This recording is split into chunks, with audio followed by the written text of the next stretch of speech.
नमस्कार दोस्तों, स्वागत है आपका मेरे YouTube चैनल जीएस प्लैनेट पे। हम लोग हिस्ट्री में मगध साम्राज्य को स्टार्ट कर चुके थे। मगध साम्राज्य में हम लोग हर्यक वंश, शिशुनाग वंश, नंद वंश, मौर्य वंश की नंद वंश तक समाप्त कर चुके थे और मौर्य वंश शुरुआत कर दिया था। एक बार जल्दी से रिकैप कर लेते हैं कि कहाँ तक हमने किया था लेक्चर को, और फिर उसके बाद आगे मौर्य वंश का जो बचा हुआ पार्ट है उसे कंटिन्यू करते हैं। तो जैसे कि मगध साम्राज्य जो कि 544 बीसी से लेकर 200 एडी तक चला था, इसके अंदर 7 डायनेस्टीज़ रूल करती हैं, 7 वंश शासन करते हैं: हर्यक वंश, शिशुनाग वंश, नंद वंश, मौर्य वंश, शुंग वंश, कण्व वंश और सातवाहन वंश। इन सब के संस्थापकों के नाम यहाँ पर दिए हुए हैं जो ऑलरेडी हमने डिस्कस किया हुआ है। हर्यक वंश की शुरुआत होती है, जो सबसे पहला वंश होता है मगध का। इसमें बिंबसार, अजातशत्रु, उदयन, अनिरुद्ध, मंडक, नाथ दशक तक शासन चलता है। अजातशत्रु बिंबसार महत्वपूर्ण शासक थे। उदयन जिसने पाटलिपुत्र की स्थापना की थी, ये हर्यक वंश में पूछा जाता है। हर्यक वंश के बाद आता है शिशुनाग वंश। शिशुनाग में शिशुनाग, कालाशोक और नंदीवर्धन थे। नंदीवर्धन इसके अंतिम शासक थे। एक मिनट।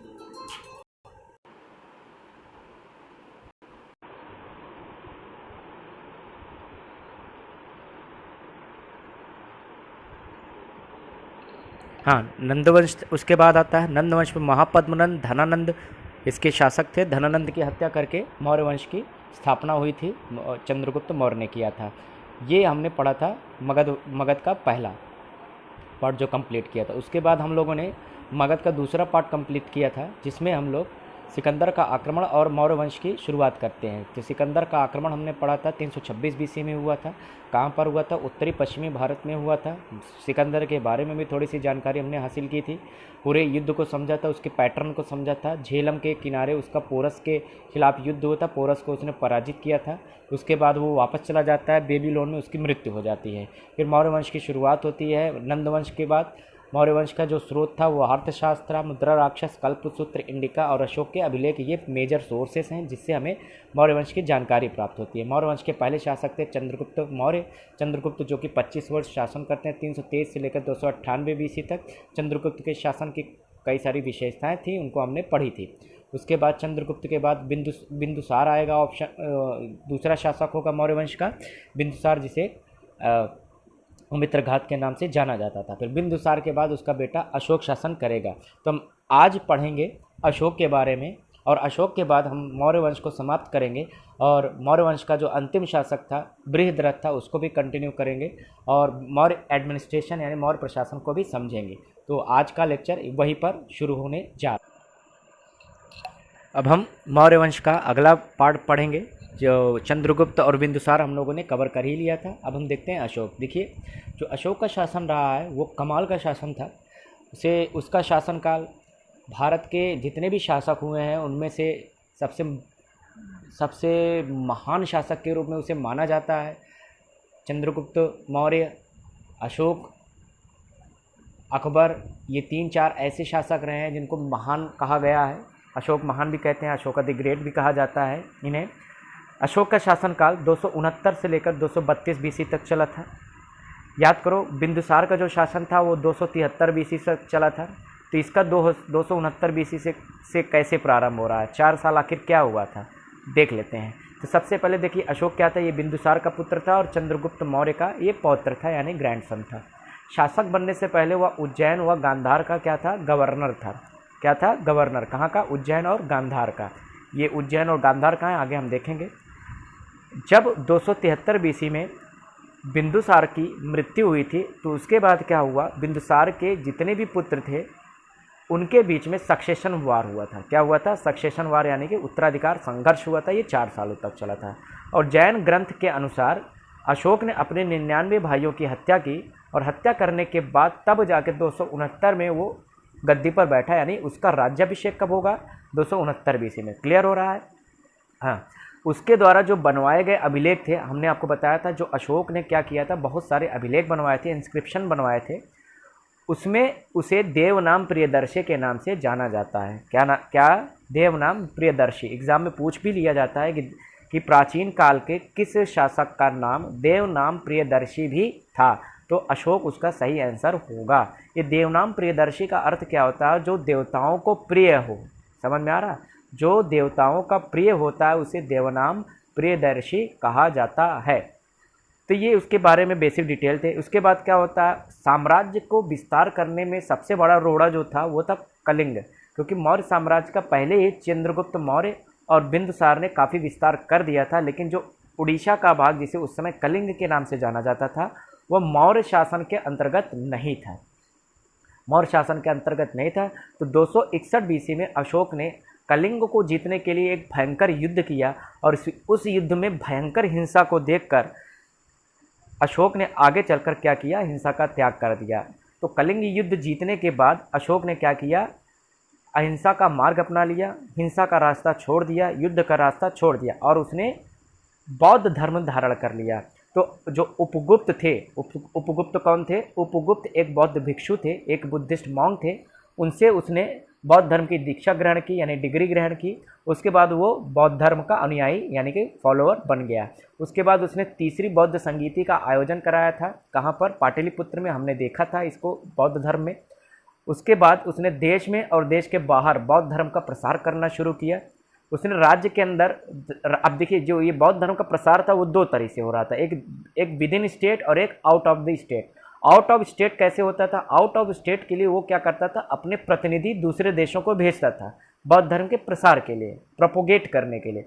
और विद इन स्टेट यानी कि राज्य के अंदर बौद्ध धर्म के प्रसार के लिए उसने क्या किया, एक डिपार्टमेंट बनवा दिया, और उस डिपार्टमेंट के अधिकारी का नाम क्या रखा, धम्म महामात्य। एग्जाम में पूछ लिया जाता है कि धम्म महामात्य की नियुक्ति किसने की थी, तो अशोक ने की थी।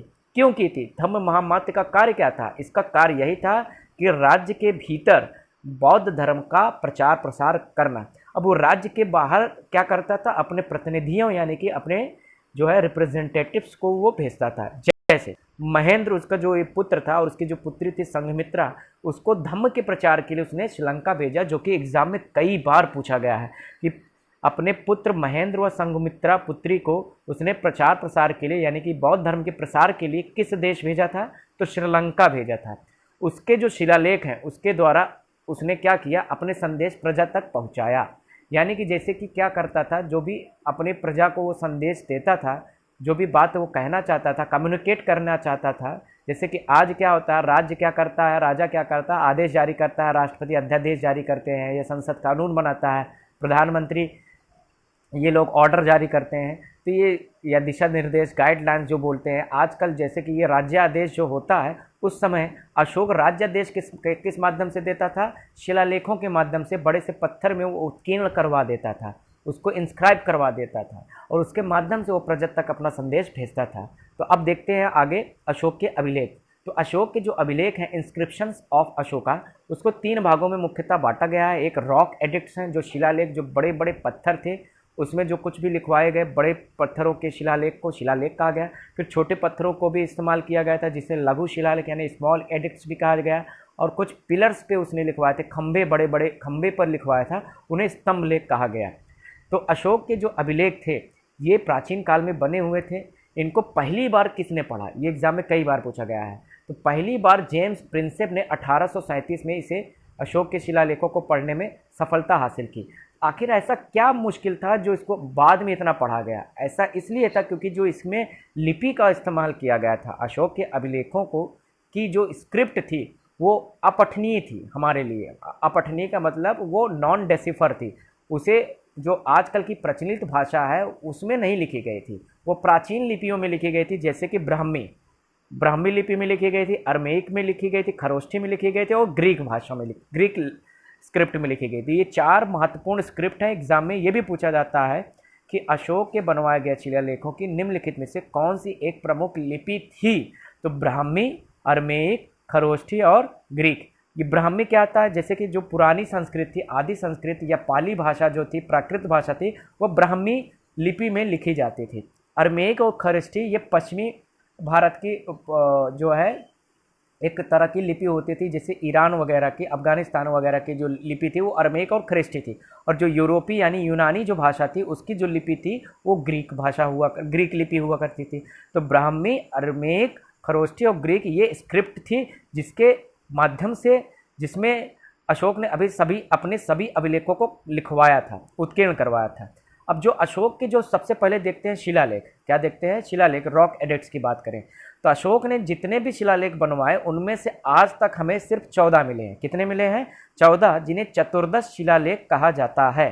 तो एग्जाम में ये भी पूछा जा सकता है कि अशोक के जो बड़े शिलालेख हैं उनकी संख्या कितनी है, तो 14 है। यह शिलालेख शाहबाज गढ़ी, मानसेरा, कालसी, गिरनार, सोपारा, धौली और जौगढ़ में मिले हैं। तो ये कुछ प्रमुख शिलालेखों के नाम हैं, एग्जाम में पूछे जा सकते हैं। ध्यान दीजिए, जो शिलालेख है यहाँ से यूपीएससी और स्टेट सिविल सर्विस के जो एग्ज़ाम होती हैं, यानी कि पीसीएस वगैरह के जो एग्ज़ाम होते हैं, वहाँ से बहुत पूछा जाता है। जैसे ये जो मैंने मैप दिया है, इसमें अशोक के जितने बड़े अभिलेख हैं वहाँ पे कहाँ से मिले हैं वो सारे के सारे डिटेल्स हैं इस मैप में। जैसे कि गंधार हो गया, ठीक है, ये जो है कश्मीर का हो गया, ये कालसी का हो गया, ये दिल्ली का हो गया, ये मेरठ का हो गया, कौशाम्बी का होगा, गिरनार का होगा, सोपारा का हो गया, तो इस अमरावती का हो गया, धौली का हो गया, जौगढ़ का हो गया। तो ये सारे के सारे जो अभिलेख हैं ये उनका मैप में दर्शाया गया है। तो जो वनडे एग्ज़ाम की प्रिपरेशन कर रहे हैं, एसएससी की कर रहे हैं या व्यापम की कर रहे हैं या जो भी स्टेट की यूपी ट्रिपल एससी की कर रहे हैं, तो जो वनडे एग्ज़ाम है उसमें इन अभिलेखों के स्थान के बारे में पूछा जाने की संभावना ना के बराबर है। वनडे एग्ज़ाम के लिए आपको बस इतना याद रखना है कि उनकी संख्या कितनी थी, 14, और जो है 13वां शिलालेख वो सबसे महत्वपूर्ण है क्योंकि 13वें शिलालेख में कलिंग युद्ध का वर्णन था। तो ये वनडे एग्जाम है। बाकी जो यूपीएससी और स्टेट सिविल सर्विस एग्जाम की तैयारी कर रहे हैं वो जो मैप मैंने दर्शाया है, इसको जब मैं पीडीएफ में अपलोड कर दूंगा तो उसमें जाकर आप लोग इसे पढ़ सकते हैं, कहाँ कहाँ पर ये अभिलेख उसने बनवाए थे। क्लियर हुआ? तो शिलालेख कितने बनवाए? 14। 13वें अभिलेख में कलिंग युद्ध का वर्णन था। ये देखिए, ये जो विकिपीडिया वगैरह में जो ब्रिटिश संग्रहालय में जो अशोक का छठा शिलालेख रखा है उसका इमेज है, ये उसकी इमेज है। जो स्तंभ लेख उसने बनवाए थे, रॉक पिलर जो बनवाए थे, ये उसके इमेज है। इसके अलावा देखिए, जो अशोक के 14 के 14 शिलालेख थे उसमें जो राज्यादेश था, जो उसने आदेश अपनी प्रजा को दिया था, वो इसमें उसका उल्लेख है। जैसे पहला क्या है, पशु बलि की निंदा उसने की थी कि एनिमल सेक्रिफिकेशन को उसने क्रिटिसाइज़ किया था, नहीं करना चाहिए। दूसरा अभिलेख क्या था कि मनुष्य एवं पशु दोनों को चिकित्सा की सुविधा देनी है, इसकी मेडिकल फैसिलिटी देनी है, ये बात किया था। तीसरे में क्या, जो इसके अधिकारी लोग थे उनको हर 5वें वर्ष दौरे पर जाने के निर्देश थे कि भाई 5 वर्ष के बाद आप अपनी प्रजा का दौरा करेंगे, जिससे कि जो है आप प्रजा की गतिविधियों के बारे में जान सकें, उनकी ज़रूरतों के बारे में जान सकें। चौथा क्या था, भेरी घोष की जगह पर धम्म घोष की घोषणा। 5वां क्या था, धम्म महामात्रों की नियुक्ति। तो देख रहे हैं ना, तो इसमें हर एक शिलालेख में कुछ वर्णन है। जो 13वां शिलालेख है वो सबसे ज़्यादा महत्वपूर्ण है और सबसे ज़्यादा जो पूछा गया है, इसमें कलिंग युद्ध का वर्णन है और इसके बाद अशोक ने किस तरह से शस्त्र त्याग दिया था वो सारा का सारा वर्णन है। तो जो यूपीएससी की प्रिपरेशन कर रहे हैं, सिविल सर्विस की प्रिपरेशन कर रहे हैं, वो जरूर याद कर लेंगे कि प्रत्येक अभिलेख में उसने क्या संदेश दिया था। बाकी वनडे एग्जाम के लिए सिर्फ 13वां अभिलेख इंपॉर्टेंट है। आगे बढ़ते हैं। स्तंभ लेख की अगर हम बात करें, जो रॉक पिलर है, अशोक के कुल 7 स्तंभ लेख प्राप्त हुए हैं, जिसमें जो कि 6 स्थानों में मिले हैं। जो भी पिलर थे, जैसे कि दिल्ली मेरठ का, यहाँ पर फिरोज शाह मेरठ से दिल्ली लाया गया था। दिल्ली टोपरा का, क्यों लोकेशन याद रखिए बस, दिल्ली मेरठ, दिल्ली टोपरा, प्रयाग स्तंभ लेख, लौरिया अरेराज ये चंपारण बिहार में है, लौरिया नंदनगढ़ ये भी चंपारण में है, रामपुरवा ये भी बिहार में है। तो 3 बिहार से मिले हैं, 1 यूपी से मिले हैं और 2 दिल्ली से मिले हैं। तो ये इसके स्तंभ लेख हैं, रॉक पिलर हैं। क्लियर हो रहा है? हाँ, आगे क्या देखते हैं। अब हम बात करते हैं मौर्य प्रशासन के बारे में। किसके बारे में बात करते हैं? मौर्य प्रशासन, यानी कि मौर्य एडमिनिस्ट्रेशन के बारे में बात करेंगे। मौर्य एडमिनिस्ट्रेशन की अगर हम बात करें तो ये 3 तरह से पूरी तरह से श्रेणीबद्ध हुआ था, क्लासीफाई हुआ था। पहला था केंद्रीय शासन, यानी सेंट्रल लेवल पर जो रूल हुआ करता था। दूसरा था प्रोविंशियल रूल, यानी प्रांतीय स्तर पर जो शासन था। और तीसरा था स्थानीय शासन या लोकल एडमिनिस्ट्रेशन, जैसे आज है। आज भारत में शासन की 3 परतें हैं। पहला केंद्र सरकार, दूसरा राज्य सरकार, तीसरा स्थानीय सरकार, जिसमें नगर पंचायतें, नगर पालिकाएँ एवं ग्राम पंचायत आती है। तो अगर हम केंद्रीय शासन की बात करें तो उसका हेड कौन होता था? उसका शासनाध्यक्ष यानी हेड होता था राजा, और उसकी सहायता के लिए क्या होती थी? मंत्रिपरिषद, यानी कि केंद्रीय मंत्रिपरिषद या काउंसिल ऑफ मिनिस्टर्स। और इन मिनिस्टर्स की सहायता के लिए अधिकारियों का एक समूह होता था, जिसे ब्यूरोक्रेट कह सकते हैं। उन्हें अमात्य या महामात्य भी कहा जाता था। जैसे अभी धम्म महामात्य याद करो, हमने पढ़ा है, धार्मिक अधिकारी जो होता था धम्म महामात्य, वैसे अमात्य कहलाते थे, जो क्या होते थे, जो अधिकारी होते थे। तो इस तरह से केंद्रीय शासन था, और केंद्रीय राजधानी क्या थी, पाटलिपुत्र थी। ये हमने पहले से ही पढ़ा हुआ था। फिर प्रोविंशियल अगर हम बात करें, प्रांतीय शासन की बात करें, तो पूरा मौर्य एडमिनिस्ट्रेशन जो था वो 4 प्रांतों में विभाजित किया गया था। पहला नॉर्थ का जो पार्ट था, उत्तरी प्रांत जो था, जिसकी राजधानी क्या थी, जिसको हम गांधार कहते हैं, और उसकी राजधानी थी तक्षशिला, जो आज मौजूदा अफगानिस्तान में है। दक्षिणी जो प्रांत थे, जिसे हम दक्षिणापथ उस समय कहते थे, आज का ये कर्नाटक है, उसकी राजधानी स्वर्णगिरी हुआ करती थी। ईस्टर्न जो प्रोविंस था, यानी पूर्वी जो प्रांत था, उसकी राजधानी तोशली, यानी कि जो कलिंग का भाग था वो, और वेस्टर्न प्रोविंस यानी पश्चिमी भाग में उज्जैन इसकी राजधानी थी, अवंती का जो ये भाग हुआ करता था। तो गांधार, दक्षिणापथ, कलिंग और अवंती, ये कुछ प्रांत हुआ करते और उनकी राजधानी क्या थी, तक्षशिला, स्वर्णागिरी, तोशली और उज्जैन। और ये जो प्रांतीय शासन था, ये किसके हवाले किया जाता था, युवराज के हवाले। जो राजा का पुत्र होते थे, उन राजा के पुत्रों को एक एक प्रांत दे दिया जाता था। जैसे अशोक भी राजा बनने से पहले तक्षशिला और अवंती का गवर्नर हुआ करता था। उसके बाद क्या होता था, प्रांतों के अंदर भी स्थानीय शासन यानी लोकल एडमिनिस्ट्रेशन होते थे। नगर स्तर पर नगर एडमिनिस्ट्रेशन होता था, और ग्रामीण स्तर पर गांव का एडमिनिस्ट्रेशन होता था। तो ये मौर्य एडमिनिस्ट्रेशन की खासियत थी। इसमें कुछ और बात कर लेते हैं, जो प्रमुख अधिकारी के नाम जो यूपीएससी और सिविल सर्विस एग्जाम में पूछा जा सकता है, वनडे एग्जाम में पूछे जाने की इसकी संभावना कम है। जैसे कि सेंट्रल एडमिनिस्ट्रेशन की यानी केंद्रीय प्रशासन की बात करें तो राजा हेड है। उसके बाद काउंसिल ऑफ मिनिस्टर्स होते थे। काउंसिल ऑफ मिनिस्टर में सबसे इंपॉर्टेंट कौन होते हैं, प्राइम मिनिस्टर। जैसे चंद्रगुप्त मौर्य के प्राइम मिनिस्टर कौन थे, चंद्रगुप्त मौर्य के प्राइम मिनिस्टर थे चाणक्य या कौटिल्य या विष्णुगुप्त। क्लियर है। पुरोहित क्या होते थे, मिनिस्टर ऑफ रिलीजियस अफेयर्स, ये धार्मिक मामलों के मंत्री होते थे, जिन्हें पुरोहित कहा जाता था। द्वारिक जो क्या थे, ये राजमहल के मंत्री हुआ करते थे। समर्थ जो कि फाइनेंस मिनिस्टर थे। सन्निधाता, जिसे सन्निधाता मतलब समझ में आ रहा है, निधि से ट्रेजरी मतलब खजाना, तो खजाने के अधिकारी जो खजांची जिसे हम कह सकते हैं वो थे। व्यवहारिक, जिन्हें हम लॉ मिनिस्टर यानी विधि अधिकारी कह सकते हैं। दंडपाल जो कि पुलिस अधिकारी हुआ करते थे। सेनापति जो कि आर्मी के चीफ होते थे। दुर्गपाल जो कि किलाबंदी जो करते थे, किले के प्रशासन जो देखते थे, उन्हें दुर्गपाल कहा जाता था। और कर्मांतिक, जिसे माइंस या फैक्ट्री वगैरह जो चलाते थे, उन अधिकारियों को कहते थे। ये कुछ प्रमुख केंद्रीय अधिकारियों के नाम हैं। इनको रट्टा मार लीजिएगा, क्योंकि 2-3 बार इसको जब आप याद करेंगे तभी ये जो है ये याद हो पाएगा। इसका कोई शॉर्टकट नहीं है। क्लियर है। ऐसे जैसे केंद्र में अधिकारी थे, वैसे राज्यों में भी अधिकारी हुआ करते थे। राज्यों की अगर हम बात करें, राज्य का गवर्नर कौन होता था, कुमार यानी कि राजकुमार यानी कि युवराज को ही गवर्नर जो है घोषित किया जाता था। इसके अलावा भी कभी कभी गवर्नर होते थे, जिन्हें आर्यपुत्र कहा जाता था, जो कि वो राजा के ब्लड रिलेटिव्स यानी रिश्तेदार वगैरह होते थे। तो प्रोविंस का हेड या तो कुमार होते थे या तो आर्यपुत्र होते थे। फिर अगर हम डिस्ट्रिक्ट यानी जिलों की बात करें, नगर की बात करें, तो जो प्रादेशिक, ये कौन होते थे, ये हेड ऑफ डिस्ट्रिक्ट होते। जैसे आज जिले का अध्यक्ष कौन होता था, जिला अध्यक्ष यानी डिस्ट्रिक्ट मजिस्ट्रेट या डिस्ट्रिक्ट कलेक्टर होते हैं। ऐसे ही मौर्य एडमिनिस्ट्रेशन में जो जिले का अधिकारी होता था, उसे प्रादेशिक कहा जाता था। और राजजुका जो होता था, वो क्या कहता था, वो ग्रामीण स्तर के रूरल एडमिनिस्ट्रेशन और न्याय को देखते थे। राजजुक क्या थे, ग्रामीण अधिकारी थे। और प्रादेशिक कौन हुआ करते थे, जिला अधिकारी हुआ करते थे। ग्रुप ऑफ विलेज को क्या कहा जाता था, स्थानिक कहा जाता था। और विलेज को ग्रामिका कहा जाता था। क्या कहा जाता, ध्यान दीजिए, सॉरी, ग्रुप ऑफ विलेज यानी कि अब समझिए, देखिए एक मिनट समझ लेते हैं। जिला कौन देखता था, जिलाधिकारी, जिसे प्रादेशिक कहा जाता था। समझ में आ गया, क्लियर है, समझ में आया। हाँ, उसके बाद जो ग्रुप ऑफ विलेज यानी कि तहसील की बात करें, तहसील कौन देखता था, ये स्थानिक देखते थे और गोपा देखते थे। स्थानिक क्या थे, ये टैक्स कलेक्ट करते थे, और गोपा क्या थे, ये अकाउंटेंट थे। और विलेज जो होता था वो कौन देखता था, ग्रामिका देखता था। जैसे वैदिक काल में ग्रामणी होता था, यहाँ पर ग्रामिका था। ग्रुप ऑफ विलेज में विस्पति होता था वैदिक काल में, यहाँ स्थानिक हो गया था। और यहाँ डिस्ट्रिक्ट कलेक्टर यानी कि प्रादेशिक हो गया था। तो ये स्थानीय स्तर पर प्रशासन का विभाजन था, इनको आप याद कर लीजिएगा। अब बात कर लेते हैं टैक्स सिस्टम कैसे था मौर्य शासन में।